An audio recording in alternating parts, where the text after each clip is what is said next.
आज हम आपको बताते हैं टिटैरी और उसके अंडों से बच्चों के निकलने की कहानी। पारस पत्थर से अंडों को किस प्रकार फोड़कर टिटैरी अपने बच्चों को बाहर निकालती है।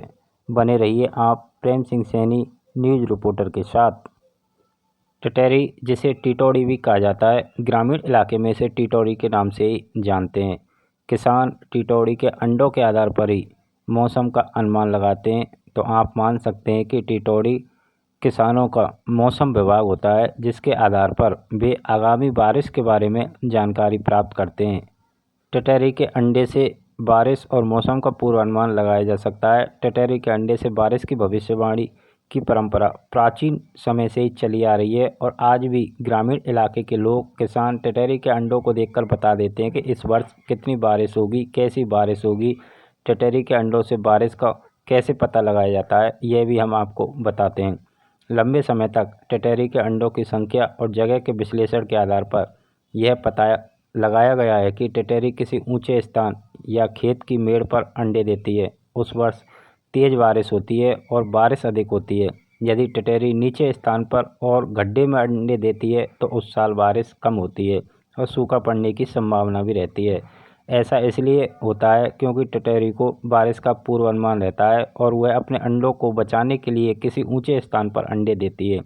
टिटैरी के अंडों की संख्या भी यह बताती है कि वर्ष में कितने महीने बारिश होगी। यदि टिटैरी ने 3 अंडे दिए तो 3 महीने तक बारिश होती है और यदि 4 अंडे दिए तो 4 महीने तक बारिश होती है। अंडों की स्थिति से भी तेज़ और धीमी बारिश का अंदाज़ा लगाया जाता है। जितने अंडे खड़े हैं उतने महीने तेज़ बारिश और जितने अंडे बैठे हैं उतने महीने धीमी बारिश होने की संभावना बताई जाती है। यानी 2 अंडे खड़े और 2 अंडे बैठे हैं तो 2 महीने तेज़ बारिश और 2 महीने धीमी बारिश होती है।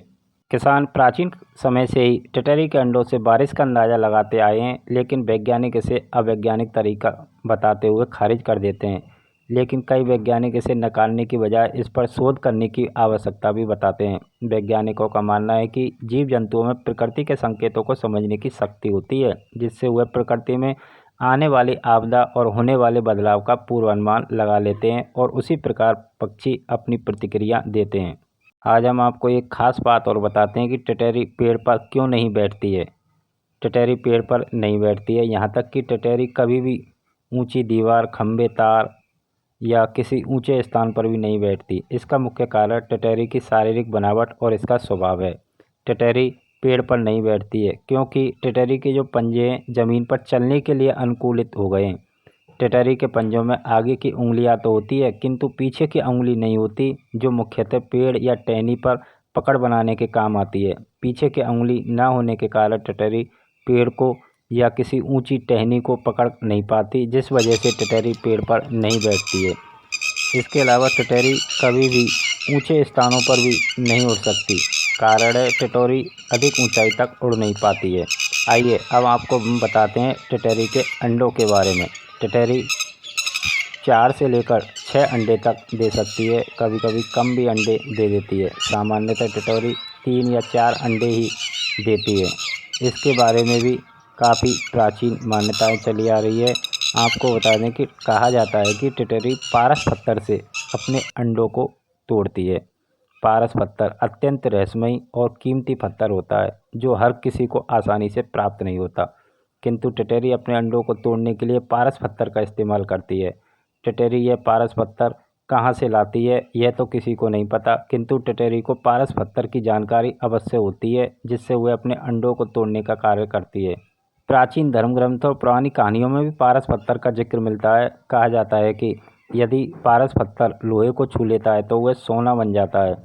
भारत में भी कई स्थानों पर लोग पारस पत्थर होने का दावा करते हैं और उसकी खोज भी की जाती है।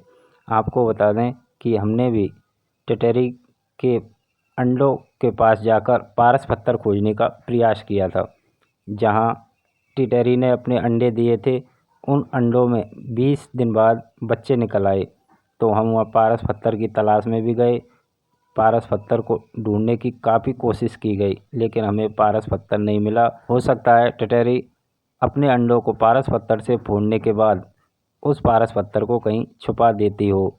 हमें टिटैरी के बच्चे तो मिले, हमें देखकर टिटैरी के जो बच्चे थे ज़मीन से चिपक गए। वहीं दूसरी ओर टिटैरी भी जैसे ही हम उनके बच्चों के पास पहुँचे तो टिटोरियों ने चारों ओर से चहकाना शुरू कर दिया। अन्य टिटोरियाँ भी उनके साथ आ गई और इधर से उधर इस प्रकार उड़ने लगी जैसे हमला कर रही हो। यह कहानी है टिटोरी और उनके अंडों की। इस कहानी में कितनी सत्यता है, कितनी असत्यता है, यह आप खुद अनुमान लगा सकते हैं। कही सुनी बातों के आधार पर, चली आ रही बातों के आधार पर आपको जानकारी देने का प्रयास किया गया है। हाँ, अंत में एक बार फिर आपको बता दें कि पारस पत्थर तो मिला नहीं। पारस पत्थर होता भी है, नहीं होता है, या पुरानी अंधविश्वास है, यह आप लोगों को तय करना है। लेकिन टिटोरी के बच्चों को पारस पत्थर की तलाश में नुकसान नहीं पहुंचाएं।